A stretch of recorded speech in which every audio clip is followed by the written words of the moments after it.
Dans cette marche, nos populations sont en avance sur les États. En témoigne l'engouement suscité chaque jour par l'Alliance des États du Sahel auprès de nos jeunes et de nos femmes, car cet élan populaire constitue le meilleur gage de construction d'une confédération de peuples et non un édifice bureaucratique. Chers collègues chefs d'État, nos délibérations permettront assurément d'adopter l'armature juridique et institutionnelle permettant de donner corps et identité à la Confédération Alliance des États du Sahel. Nos peuples ont irrévocablement tourné le dos à la CEDEAO. Il nous appartient aujourd'hui de faire la Confédération Alliance des États du Sahel. Une alternative à tout regroupement régional factice en construisant une communauté souveraine des peuples, une communauté éloignée de la mainmise des puissances étrangères, une communauté de paix, de solidarité, de prospérité basée sur nos valeurs africaines. Les hauts fonctionnaires et les ministres des Affaires étrangères ayant finalisé et adopté le projet de traité, c'est avec un réel plaisir que je marque mon accord solennel à la création de la Confédération Alliance des États du Sahel. J'approuve également le projet de règlement intérieur du Collège des chefs d'État de la Confédération Alliance des États du Sahel. Le Niger, par ma voix, s'engage à œuvrer inlassablement à la bonne marche de notre confédération. C'est sur ces notes d'engagement et d'espoir que je déclare ouvert le premier sommet des chefs d'État de l'Alliance des États du Sahel. Voilà. Bon, écoutez, on est dans du très lourd, hein, comme vous en doutez bien, on est dans du très très lourd. C'est excellent. Attendez que je cale ça d'abord avant de revenir à mon propos. Vraiment, c'est historique ce qu'on est en train de vivre actuellement, et vous en doutez bien. Bonjour à tous, Djoubion c'est mon surnom sur le net, je suis accessoirement, mais accessoirement seulement, spécialiste de la France. En revanche, je suis un panafricain convaincant, un panafricain convaincu et un authentique panafricain, tout naturellement. Le général Tchani, c'est lui qui recevait ses homologues du Mali et du Burkina Faso. C'est historique et c'est peu que de le dire. Donc le samedi 6 juillet 2024, une date historique à marquer dans la mémoire de tous les Africains, de tous les négros, de tous les frères de la diaspora, de tous les frères de la Caraïbe, du monde entier, tous les négros du monde entier. Vous savez pourquoi? Parce qu'en fait, là, nous avons affaire à des hommes providentiels qui sont là pour nous libérer de l'impérialisme, du colonialisme et de la France-Afrique, très clairement. Le général Tchani, donc président du Niger, a dit qu'il est question, en fait, de s'affranchir définitivement de la CEDEAO. Bouillard! Donc, de quoi s'agit-il? Je vais vous dire sur à quoi ça m'inspire tout ça. En fait, mes amis et frères du Sénégal, Bassirou et Sonko, parce que j'ai tellement combattu pour eux pour qu'ils viennent au pouvoir, et là maintenant, c'est la déception. Bon, cela dit, je dis contrairement à beaucoup de gens, moi je fais partie des gens qui va dénoncer les gens que je soutiens quand je vois qu'ils marchent de travers. Alors que malheureusement, ce n'est pas le cas de tout le monde. C'est pour ça que je dis qu'on la ferme. Pourquoi? Parce que je dis, ceux qui soutiennent Alassane Ouattara, ceux qui soutiennent Paul Biya, ceux qui soutiennent Faure Yassingbe, ceux qui soutiennent Patrice Talon, ceux qui soutiennent... Vous voyez, la liste est longue. Hein? C'est pour ça que je dis non. À un moment donné, on se calme. Voyez-vous, je fais concours d'honnêteté intellectuelle. Donc, je dis ce que ça m'inspire, c'est que rappelez-vous Bassirou quand il avait été en visite au Burkina et puis au Mali. D'ailleurs, il n'est pas allé encore au Niger. Donc, il faut se poser la question. Pourquoi il n'est pas allé au Niger? Moi, ça m'intéresse. Et ça me fait rire aussi, ou ça me fait sourire, parce que je vois bien qu'ils savent que le général Tchiani, ça ne rigole pas. Alors, ça ne veut pas dire qu'au Burkina, on rigole, non. Mais c'est simplement que, vous voyez, ils ont tous des personnalités différentes, hein, les 3 présidents de l'AES, très clairement. Et c'est d'ailleurs très enrichissant. Heureusement, voyez-vous. Donc, les discours qu'ils ont prononcés, hein, chacun à leur tour, hein, je crois que ça a été inauguré par le cadet, hein, le président du Burkina Faso, le capitaine Ibrahim Traoré, et puis ensuite sans doute le colonel Assimi Goïta, qui d'ailleurs a été désigné pour présider, hein, l'AES pour une durée de 12 mois. Voilà. Tranquillement. Bon, donc ce que ça m'inspire, c'est que quand il a été Bassirou justement rendre visite au capitaine Ibrahim Traoré au Burkina Faso, rappelez-vous, et puis au colonel Assimi Goïta, il avait dit que il voit que les portes sont fermées, mais il demande à ce que les fenêtres ne soient pas fermées. Mais là, maintenant, suite justement au sommet qui a eu lieu, le premier sommet historique qui a eu lieu donc à Niamey au Niger, bon, tout est fermé là. Voilà, c'est fini. Hein, foutez-nous la paix. Et c'est tout. Oh. Non mais franchement, moi je dis, si vous rigolez, c'est pour éviter de se flinguer, parce que c'est pas possible, ça dépasse l'entendement. On assiste à la sorcellerie. Écoutez, voilà, je dis toujours, voilà, la zone des aliénés sur mon t-shirt, hein, sur ma banderole là, la zone des aliénés, des complexés, des corrompus. Maintenant, la CEDEAO y compris, même l'Union africaine y compris, voilà. Tout ça, c'est des aliénés, des complexés, des corrompus. Donc dites-moi si c'est pas ça, qu'est-ce qui pourrait expliquer leurs attitudes, au pluriel d'ailleurs. Vous voyez? Pourquoi? Ben parce que il y a eu donc le sommet AES à Niamey, donc le samedi 6 juillet, et puis le lendemain, le dimanche 7 juillet, avait lieu le sommet de la CEDEAO. Bon, alors là, c'est la réunion de la sorcellerie. Non mais attendez, dites-moi, si c'est pas la sorcellerie, parce que quand je dis sorcellerie habituellement, c'est de la théorie, mais là c'est de la pratique, là. Là on est dans des cas pratiques à ce qui se passe à la réunion de la CEDEAO. Parce que d'abord on nous dit que ça a été tenu à huis clos. Bon, alors on dirait que c'est pas la première fois, oui, mais moi quand c'est comme ça, je dis bon, à quel moment ils décident de faire à huis clos et puis de quoi ils parlent? Premier point. Deuxième point, à quel moment ils décident que ce ne sont pas à huis clos? Alors on imagine que quand c'est à huis clos, ça veut dire que c'est sérieux. Ouais. Là c'est aussi du bon sens là aussi. Vous voyez? C'est sérieux, ils ont parlé de quoi? Ils ont passé tout leur temps à parler comment on va se comporter vis-à-vis de notre patron, vis-à-vis de notre sponsor, vis-à-vis de notre producteur, vis-à-vis... le grand chef, ce qui est la France et les États-Unis, voilà, les grands chefs. Comment on va se comporter vis-à-vis d'eux? Puisque on a nos 3 frères là qui ont décidé, en fait, de se libérer. Ouais, oui. Nous, on est tellement contents d'être dans la servitude volontaire, et ça c'est un bon français, de rester dans l'esclavage. Mais j'ai dit, bon, ça c'est votre problème. Restez. Mais pourquoi vous voulez laisser les gens qui vont partir? Non, moi je sais pas. Moi ça me fait rigoler parce que je me dis, mais on est à l'heure d'Internet, on est à l'heure des réseaux sociaux. Comment se fait-il que les frères et sœurs qui soutiennent les Sassou Nguesso, qui soutiennent les Patrice Talon, les Alassane Ouattara, qui soutiennent l'autre drogué du Nigeria là, et puis Lambalo l'insignifiant, hein, tout ce beau monde là, hein, comment ça se fait que vous êtes. Vous ne changez pas de bord? Bon, ça viendra évidemment, parce que toujours.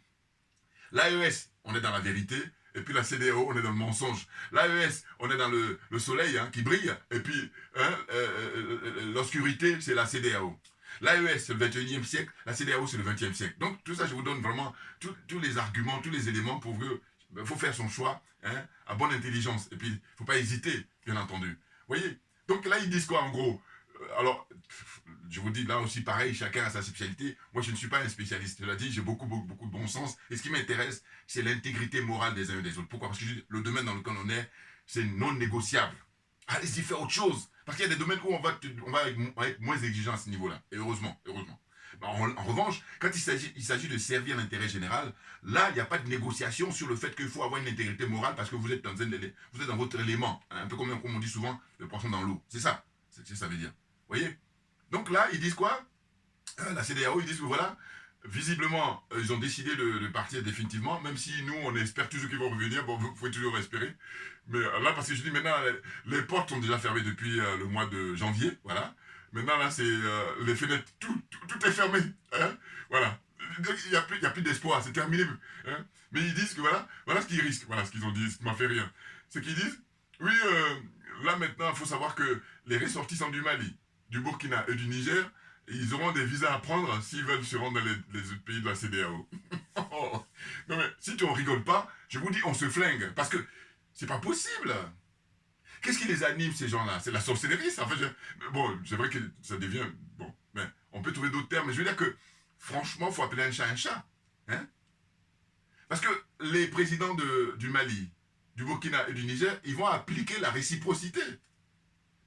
Eh oui. Et comme disait le ministre des Affaires étrangères du Burkina, Jean-Marie Karamoko, il disait que, écoutez, ne nous mettez pas en avant la question des frères, parce que quand tu dis que tu es un des frères, c'est de la théorie, dans la pratique, ça donne quoi? Parce que tu dis, on est frère, mais tu es prêt à venir m'assassiner. Est-ce qu'on est frère? Ça ressemble à quoi, ça? Donc, ça n'a pas de sens. Voilà. Voyez-vous? C'est n'importe quoi. Hein? Ils sont complètement dépassés par les événements. Et puis, en fait, le 6 juillet 2024, à Niamey, les chefs d'État de l'AES, ils ont définitivement enterré la CEDEAO. C'est ce que ça veut dire. Là, ce qu'on voit, là, ce qu'on assiste à des réunions là, qui ont eu lieu au Nigeria, hein, le lendemain, le dimanche 7 juillet, c'est simplement la mise en scène pour faire genre, pour donner l'impression. Voilà. Mais sinon, il n'y a plus rien. Il n'y a plus rien. Clairement. Voyez. Et des frères qui sont spécialistes, quand je les écoute, ils disent, mais voilà, ce qui va se passer, ou même les dirigeants eux-mêmes, les présidents, comment dire, surtout les ministres des Affaires étrangères des différents pays, c'est-à-dire Abdoulaye Diop, hein, le numéro 1 des ministres des Affaires étrangères de toute l'Afrique, voilà, hein, voire même beaucoup de pays, hein, voilà, on va pas dire le monde entier, mais beaucoup de pays, c'est sûr. Bon. Donc on va dépasser le cadre même de l'Afrique. Bon. Ensuite, il y a les autres ministres, hein, ben, ils disent tranquillement que bon, mais ce dont il s'agit, après, ça va être de signer les accords bilatéraux, c'est-à-dire pays par pays. Voilà. Parce que la CEDEAO, elle n'existe que depuis 1975. Et en plus, la CEDEAO, on nous dit qu'elle a été créée par des militaires. Vous voyez, la vie est... Moi, j'ai toujours pensé, je suis fasciné par la vie, au sens où j'ai dit, mais c'est extraordinaire, vous vous rendez compte? Mais simplement, ce qui s'est passé, c'est que ça a été, comment dire, récupéré. Hein?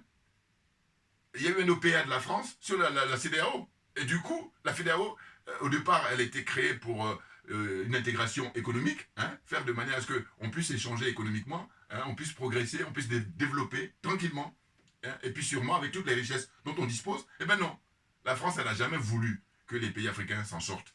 Elle a toujours maintenu la tête des Africains sous l'eau, et quand tu as la tête sous l'eau, physiquement, vous savez très bien que tu ne peux pas respirer. Or là, ce qui se passe, c'est que le Mali a sorti la tête de l'eau, le Niger a sorti la tête de l'eau, et, comment dire ça, le Burkina Faso a sorti la tête de l'eau. Grâce aux vaillants combattants, grâce aux vaillants, comment dire, fils de ces pays-là. Et du coup, les autres là qui mettaient la tête sous l'eau, hein, les autres pays de la CEDEAO là, de la zone là, la zone CFA plus CEDEAO plus CEMAC, eux tous, même je dis l'Union africaine, voilà. Non mais c'est impressionnant. Bah, cela dit maintenant, dans l'Union africaine, vous avez les pays du Maghreb qui eux s'en tirent bien. Parce que quand vous allez dans ces différents pays-là, moi j'ai pas encore eu l'occasion d'aller au Niger, en Tunisie, aller au Maroc, d'aller en Algérie, mais quand je regarde les images, je dis mais ça n'a rien à voir. Vous avez des tramways, par exemple. Et puis ils ont des métros aussi même, je crois, si je m'abuse. Hein. Tunisie, Maroc et Algérie là. Soit les trois, soit il y a un, deux, ils ont tout ça. Ils ont tout ça. Mais nous, pendant ce temps, on fait quoi? Alors qu'on est beaucoup plus riches que tous ces trois pays-là. Clairement. Que je dis, vous prenez les pays africains, mais avec toutes les ressources dont on dispose, et en plus, il y a l'environnement, je veux dire, géographique. Hein, le climat. Donc on a tout. On est gâté par la nature. Mais ça, on a les corrompus là, comme on dit, fait des études là, abrutissement total, hein, qui viennent avec le costume cravate. Et du coup, je pense là au frère Bassirou Diomaye Faye, je dis mais voilà quelqu'un qui est beaucoup plus jeune que moi. Vous pouvez même être mon fils. Enfin, je veux dire, la différence d'âge. Moi, j'ai 59 ans, le mec il a quel âge? Il a 44 ans. Alors faites la différence. Bon. Alors peut-être j'exagère en disant ça. Mais en tous les cas, je suis beaucoup plus jeune que lui, clairement. Voilà. Mais par contre, lui, il est plus vieux que moi dans la tête. Hein. Ringard. Il est complètement ringard. Parce que je dis, bon, tu pouvais venir et puis dire, bon voilà, je vais essayer d'aller rendre visite.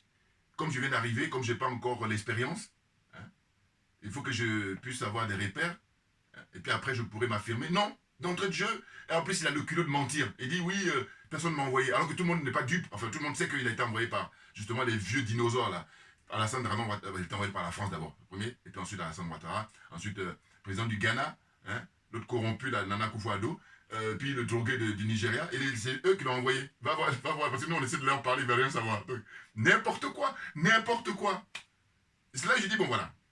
Eux, leur cas là, Sonko, et puis je reviendrai, je vous dis, mais simplement, vous voyez, là je suis un peu décalé, là, j'aurais dû faire la vidéo il y a 2-3 jours, mais sauf que je vous dis, je suis toujours en train de me battre là, bon, on verra. Bon. hein, parce que c'est pas toujours évident au niveau de la disponibilité. Mais ça y est sur la bonne voie, vous inquiétez, parce qu'il y a les ancêtres qui veillent au grain, voilà, clairement. Parce que nous, notre démarche, c'est pour que tout le monde soit gagnant. Donc vous comprenez bien que, voilà, il n'y a rien à dire. Alors qu'il y en a plein là, il y en a plein. Bon, peut-être pas, mais en tout cas, ils ne sont pas nombreux, mais pourquoi ils ont beaucoup de moyens, c'est ça la différence. Eh bien, eux, ils militent pour qu'il y ait un groupuscule de gens, une ultra-minorité qui domine tout le monde et puis qui méprise tout le monde. Ça n'a pas de sens, voilà. Et ça ne peut pas durer, vous voyez. Donc, ce que je disais, c'est que Bassirou, eh ben, si on prend sur la politique intérieure, je dis passe encore. Mais, politique étrangère, on est dans du zéro. Point mort, voilà. Et là, je suis gentil, parce que par rapport au Cameroun, où j'ai dit souvent Paul Biya, c'est la durée de le temps qu'il est resté au pouvoir de son règne. Donc, on est actuellement là depuis 1982, donc on a 42 ans, moins 42 ans. Le Cameroun est en recul de moins 42 ans, voilà. Donc là, je mets point mort, parce que je suis gentil. C'est n'importe quoi. Et je dis là, en l'occurrence, il n'est pas question de dire Bassirou. Non, ils sont tous les deux. Je les mets dans le même. Ah oui, ouais. Même je les mets plus Sonko que Bassirou. Voilà. Parce que je dis, Sonko, comme on dit, si t'es pas d'accord, qui ne dit rien consent. Alors là, il peut dire, bon voilà, moi, quand j'étais dans l'opposition, j'ai milité pour que justement, quand j'arrive au pouvoir, enfin quand on prend le pouvoir, on puisse se faire autrement que le système de la France-Afrique. Or là, quand on regarde Bassirou, on a envie de dire, je vous dis, ce que j'ai dit dans mes vidéos passées, j'ai dit, Macky Sall sort de ce corps. Voilà. Pas forcément pour la politique étrangère, enfin politique intérieure. Voilà. Mais la politique étrangère, on dit Macky Sall sort de ce corps. Parce que, quelle est la différence actuellement entre Bassirou et Macky Sall en matière de politique étrangère? Dites-moi. N'importe quoi. Bon voilà. Donc on continue. Ce que ça m'inspire, c'est que, voyez-vous, l'esclavage, nous dit-on, a duré 4 siècles, voire 5 siècles. Mais pourquoi ça perdure tant d'années? Mais il a fallu que des Noirs contribuent à ce système-là pour qu'il puisse perdurer. Après l'esclavage, hein, la traite négrière, ou le commerce triangulaire, tout ce que vous voulez, bon, il y a eu le colonialisme et le néocolonialisme. Pareil, ça dure, ça perdure, mais parce qu'il y a des négros qui participent à ça. C'est évident, c'est incontestable. C'est pour ça que, là, pareil pour l'apartheid qui a duré 40 ans. L'apartheid a duré 40 ans parce qu'il y avait des Noirs qui, d'abord, tous les autres pays qui n'ont même pas porté assistance, hein, à l'Afrique du Sud, hein, à de rares exceptions comme l'Angola, voyez, comme le Zimbabwe, ancien Rhodésie avec le président Robert Mugabe, un grand homme, hein, que son âme repose en paix. Voilà. Hein, il y a quelques pays là qui, eux, ont combattu auprès des frères sud-africains pour les libérer. Mais autrement, tous les autres là, mais ils étaient là, passifs, hein, à rien branler. Et puis maintenant, quand ils se font chasser là-bas en Afrique, je dis oui, moi, oh, je suis pour la justice et moi je ne badine pas. Ceux qui me connaissent, ils savent. Ah oui, la justice c'est quoi? C'est bien, mais écoutez, ceux qui peuvent se plaindre aujourd'hui, c'est ceux qui, pendant l'apartheid, ont lutté efficacement et ont sacrifié de leur vie pour libérer l'Afrique du Sud. Voilà, eux ils peuvent se plaindre, dire pourquoi vous nous chassez alors qu'on vous a aidé. Mais ceux qui n'ont rien branlé, qui sont restés en spectateur, mais venez pas là-bas. Hein. Ah non, si vous venez là-bas qu'on vous dit rien, bon, mais si on vous dit quelque chose, prenez vos bagages, fermez-la, entrez chez vous. Ah oui, n'importe quoi. Ah moi c'est la justice. Dire ça ce n'est que justice, c'est rien d'autre. Et ceux qui sont malhonnêtes là, ils vont dire autre chose, moi, je n'ai pas le temps. Bon.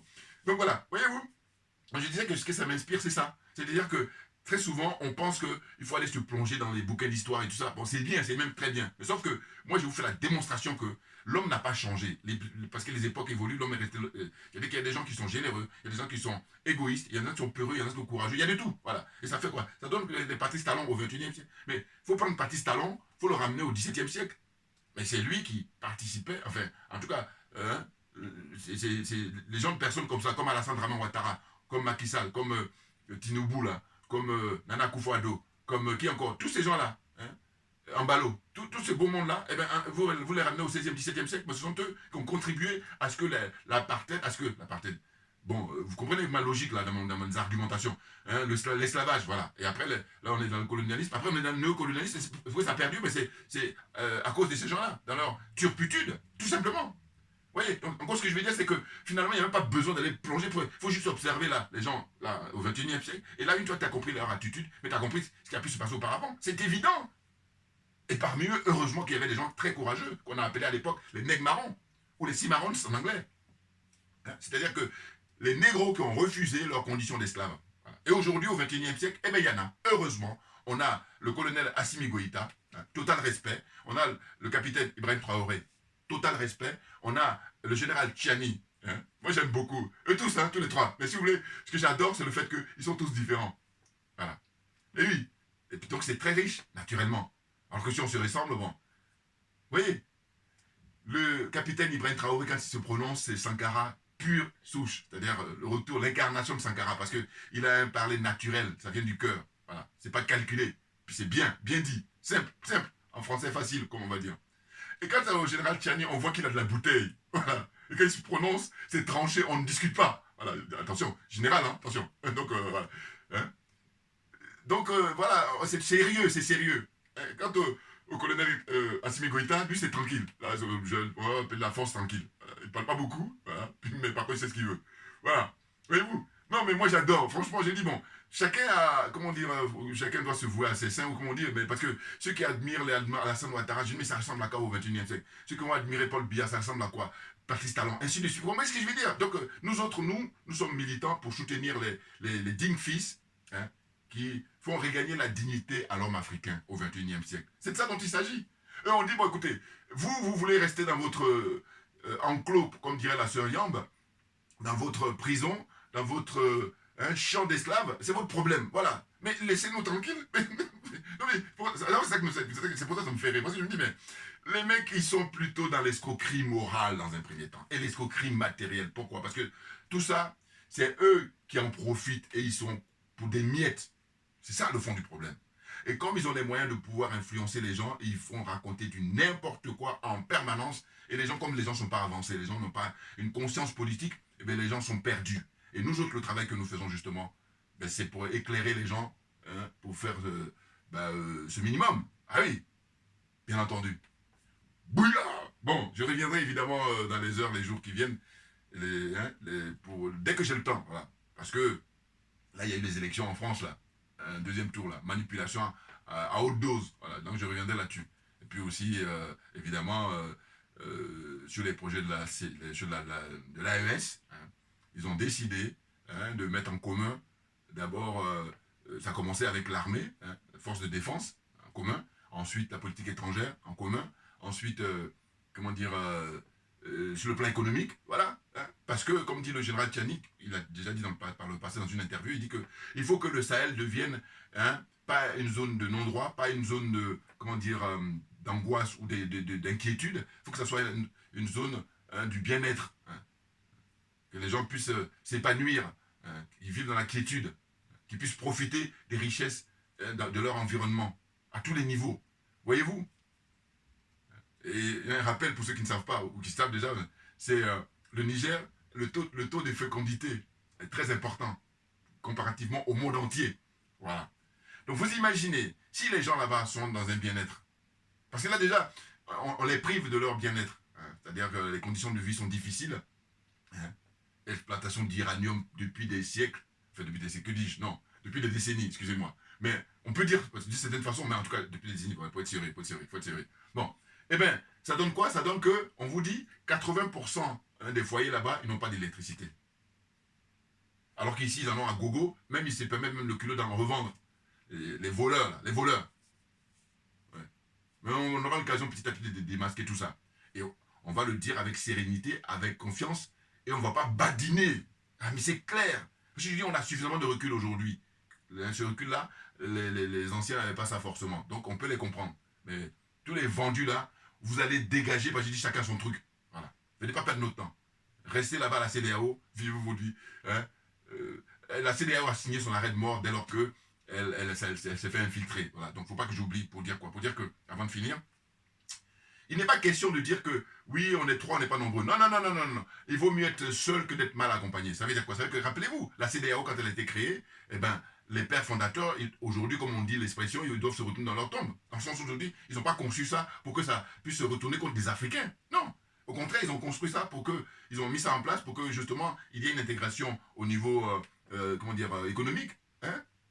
Pouvoir s'épanouir économiquement, avoir des échanges faciles. Or là, combien 49 ans après, le bilan. Quel est le bilan de la CEDEAO 49 ans après? Alors que vous allez voir le bilan de la CEDEAO, enfin de la CEDEAO, que dis-je, excusez-moi, le bilan de l'AES. L'AES, ça y est, ça a été entériné, là, ça a été signé. Hein, voilà, ils ont brandi le truc qu'ils ont signé, là, leur cahier, là. Hein, comment dire, les documents importants, voilà, hein, officiels, historiques. Ils ont brandi les trois présidents. Eh bien, ils ont annoncé au mois de janvier 2024 qu'ils quittaient la CEDEAO.